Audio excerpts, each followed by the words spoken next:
นั่นเด้ข้าพเจ้ายกขึ้นมาแล้วให้พวกท่านเฮ็ดเวียกในสมองเอามาเปรียบเทียบเบิ่งว่าถ้าท่านเป็นประธานาธิบดีคือตอนนี้นะท่านสิแก้แบบไหนเอาสมมุติว่าท่านเคซี่เป็นประธานาธิบดีแล้วอีตานิวซัมนี่นะไฟไปจูดป่าแล้วก็สั่งพวกเม็กซิกันเผารถตำรวจในรัฐแคลิฟอร์เนียบ่เฮ็ดหยังสร้างเรื่องขึ้นมาเรื่อยๆปล่อยเขาเฮ็ดเรื่อยๆจะได้มีเวียกเฮ็ดงานทำจะได้เงินโอเวอร์ไทม์24ชั่วโมงลักซิสเข้าห้องปล่อยให้มันเป็นปล่อยให้มันไป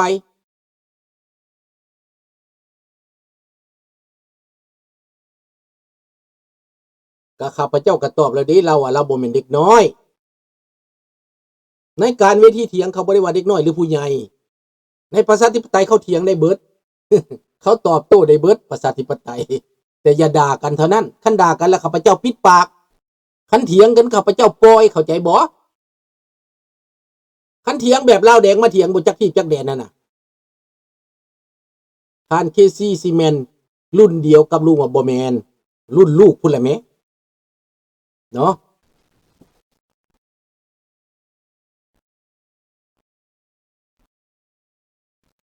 มันรุ่นลูกข้าพเจ้าพุ่นน่ะพี่น้องแต่บ่ได้หมายความว่ารุ่นลูกบ่ถูกเด้ลังเทื่อลูกนี่ก็เก่งกว่าพ่อก็มีคือข้าพเจ้าบางครั้งข้าพเจ้าก็ยอมลูกเถียงบ่สู้เขาเนาะข้าพเจ้าเถียงบ่สู้เขาข้าพเจ้าก็ยอมได้ท่านเคซี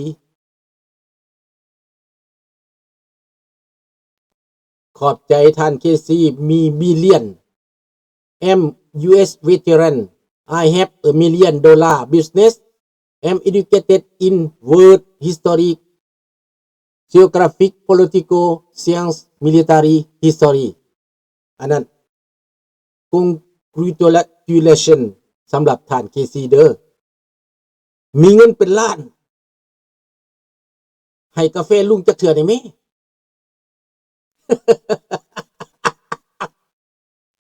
มันบ่แม่นเรื่องมีเงินได้มันบ่แม่นเรื่องมีเงินแล้วเว้าถูกบ่แม่นเนาะอามิโกบ่แม่นมีเงินแล้วเว้าถูกได้บ่แม่นหลานต้องเรียนประสบการณ์เด้อเคซีคนมันผิดได้ทุกคนมันผิดได้ทุกคนแต่ท่านต้องฮู้เหตุฮู้ผลที่ข้าพเจ้าให้ไปนั้นมันอาจจะบ่ถูกใจท่านมันอาจจะบ่ถูกหูท่านแน่อามิโกนี่บ่ได้มีเงินล้านให้มาอีหลีอันนี้เขาจังฮู้ว่าคนมีเงินล้านในหัวใจอันนี้น่ะให้กาแฟมาอีหลีเว้าหยอกซื่อๆก็ได้กาแฟ thank you อายุมันขวัญยืนสุขภาพแข็งแรงเด้อน้องหนุ่งลูกหลานเด้อเห็นบ่นี่แหละพี่น้องมันบ่แม่นต้องคันเฮามีอาร์กวิมั่งหั่นนะappreciate get good for you มีเงินน่ะนะแสดงออกมาจากบาทเบิ่งดูแม่นบ่ล่ะท่านเคซีเขาจังว่าท่านมีเงินลองเบิ่งแสดงออกมาให้พวกอยู่ในห้องนี่เบิ่งว่าท่านนี่ใจกว้างท่านนี่ใจดีท่านนี่มีเหตุผลมันต้องเป็นจังซั่นท่านเคซีบ่แม่นได้แต่เถียงได้แต่ให้ลุงเสียเวลานำที่มาตอบโต้หลานนั่นน่ะบางครั้งลุงก็ตอบโต้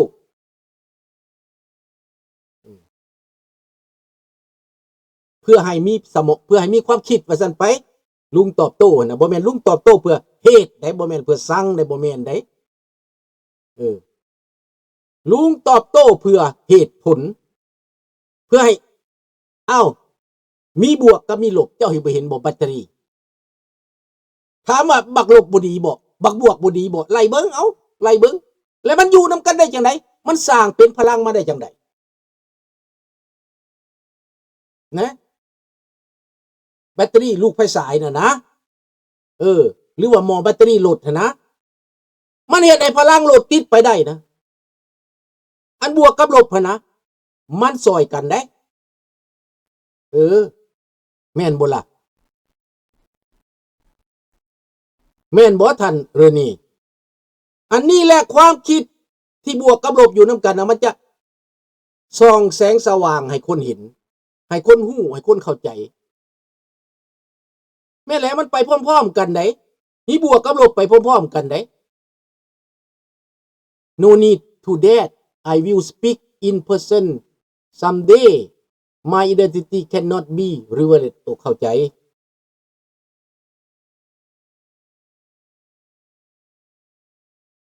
มันบ่เกี่ยวดอกให้ทิปมาลองเบิ่งว่าแซงแซ่บ่หั่นนะจริงใจบ่หั่นน่ะมันบ่ได้เกี่ยวกับว่าสิไปเปิดฐานะเจ้าได้เขาบ่ได้เปิดเด้อามิโกะค่อยบ่จักชื่อได้เบิ่งดูอามิโกะนี่เขาชื่อหยังหั่นนะเจ้าสิเป็นพนักงานเจ้าสิเป็นข้าราชการเจ้าเฮ็ดได้เบิดมันบ่ได้เปิดหยังเขาบ่ได้เปิดชื่อเจ้าเขารักษาความลับให้เจ้าได้ค่อยบ่รู้จักนำเบอร์คาดเราเป็นหยังค่อยบ่ได้จักชื่อเราเป็นหยังซ้ำเราให้มานี่อามิโกะก็เบิ่งแม่อามิโกะชื่อญี่ปุ่นพุ่นน่ะมันหมายถึงว่าน้ำใจเขาพุ่นน่ะมันกว้างค่อยอยากลองซื่อๆดอกค่อยอยากลองว่าน้ำใจของคนมาขนาดใดคือค่อยพยายามอธิบายพยายามตอบโต้เจ้าน่ะเพื่อให้เจ้าได้ความคิดถึงแม้เจ้าสิเรียนสูงปานใดก็ตามแต่เรื่องการเมืองนี่บ่แม่นว่ามันสิมีอันน่ะการสอนในโรงเรียนน่ะเจ้าบ่เห็นบ่คนเรียนปึ้ม7หัวน่ะเพราะบ้านเพียไฟน่ะที่ค่อยไปเจอเราเถียงกับเราอยู่ในอันแพ้วทอกน่ะจนห้องแพ้วทอกสิแตกเพราะบ้านเพียไฟนี่ให้แต่ไปสนับสนุนลาวแดง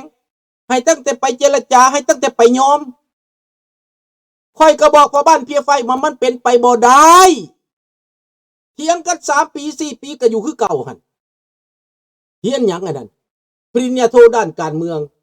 เฮียนจบปึ้มมักเลนินในอเมริกา7 เล่มอ่านทุกข้อทุกโต7 เล่มอ่านไปอ่านมาจนเป็นบ้าถามว่าเจ้าเฮ็ดเวียกหยังบ่เฮ็ดเวียกหยังเพิ่นว่าแต่เฮียนปึ้มมักเลนินในอเมริกา7 เล่มได้ภาษาอังกฤษก็เก่งความเว้าก็เก่งเถียงก็เก่งแต่บ่ได้หมายความเป็นคนฉลาดเด้นี่แหละเขาแสดงใส่กันบ่ได้ลุงสุนทราด็อกเตอร์บ่ได้จักใบแต่ความเข้าใจมันบ้าอย่ามาเทียบกันเลยแม่นแล้วอันนั้นแหละ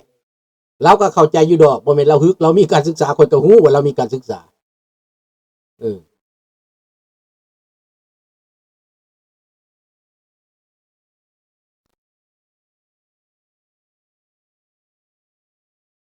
เจ้าขอบใจอันนั้นอามิโก Let me know when you come to California I take you go eat steak 40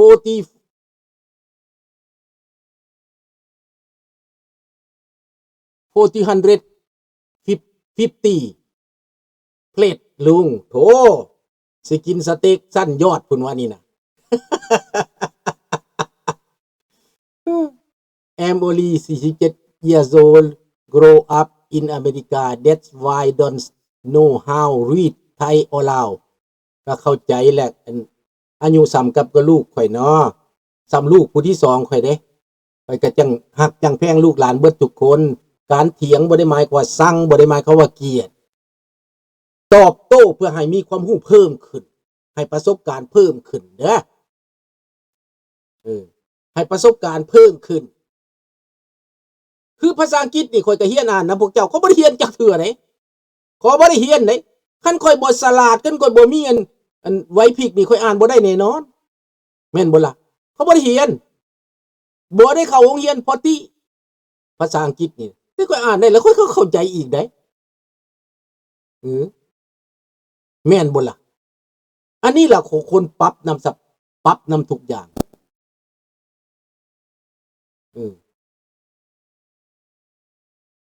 อ่านพอได้แต่แปลบ่เป็นเนี่ยลุงมันถ้าเป็นมันถ้าเข้าใจดอกอ่านไปอ่านมาน่ะมันสิไปใส่มันบ่แพ้ความพยายามของมนุษย์ดอกดังนั้นพี่น้องเรื่องความจริงน่ะนะ ความจริงมันบ่อยู่ในมุมมืดเด้อันที่เขาเว้าออกมานี่คือนักการเมืองเว้าออกมาเนี่ยมันเว้าเพื่อล่อใจเจ้าได้เพื่อจูงใจเจ้าได้ความจริงของ politician นั้นเป็นอีกแบบหนึ่งเด้แม่นบ่ล่ะแต่ความจริงของลุงนี่นะลุงอยากให้เห็นเบิดทั้งสองด้านเหรียญมันมีสองด้านความจริงของลุงน่ะลุงเทสคนนะว่าผู้ใดเป็นคนสื่อเป็นคนนั้นเป็นคนจริงใจลุงอ่านคนได้คือกันเด้พยายามเด้อพยายามให้พยายามเข้าใจว่าในอเมริกาในตอนนี้บ่ลุงสุนทราเจ้าไปอยู่ในอเมริกาได้เจ้าจังหู้บ่ลุงก็ติดตามการเมืองอเมริกาว่ามันเป็นแนวใดเรื่องของมันเป็นแนวใดเขาญาติแย่งส่งซิ่งกันเป็นแนวใดเฮาจะเข้าฝักเข้าฝ่ายเขาบ่ได้อเมริกาแต่ข้าพเจ้ามักอเมริกาได้ทันเคซี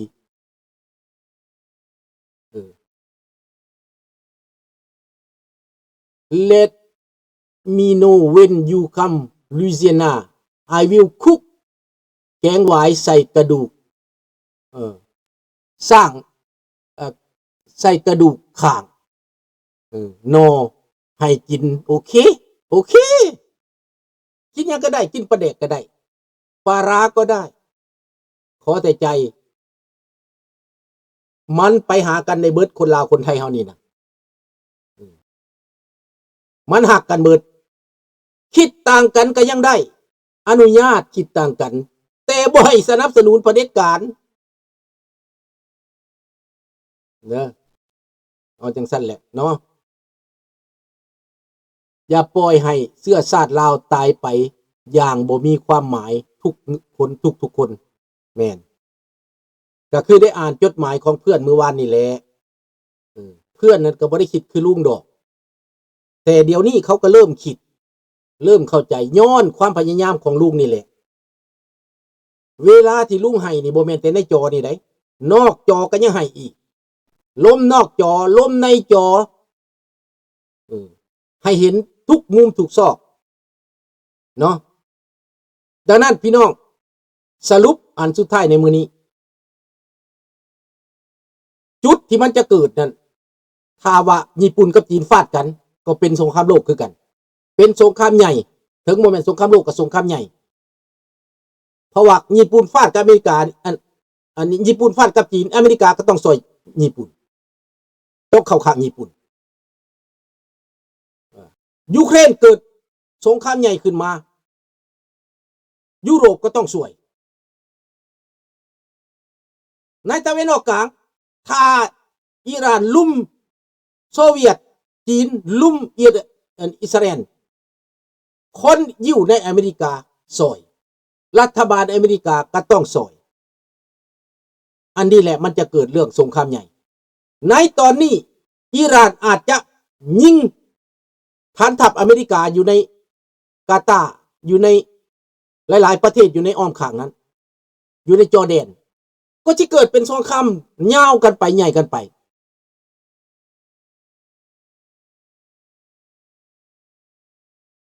ง่ายทีเมืองพีนน้องอยู่ลองแจ้งแต่สู่แบบเดียวกัน SCU คือกันเด้อขอบใจหลายๆที่ได้เป็น SCU คือกันนี่นี่แหละพี่น้อง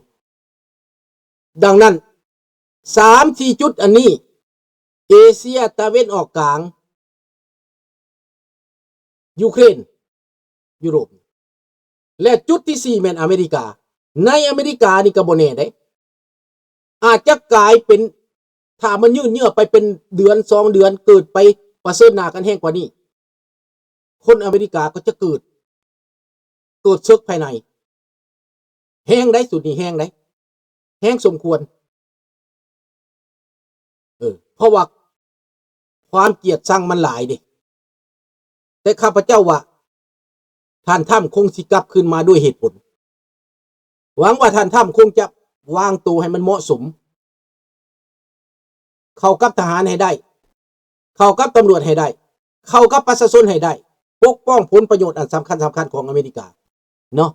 อันนี้เป็นความหวังสุดท้ายของข้าพเจ้า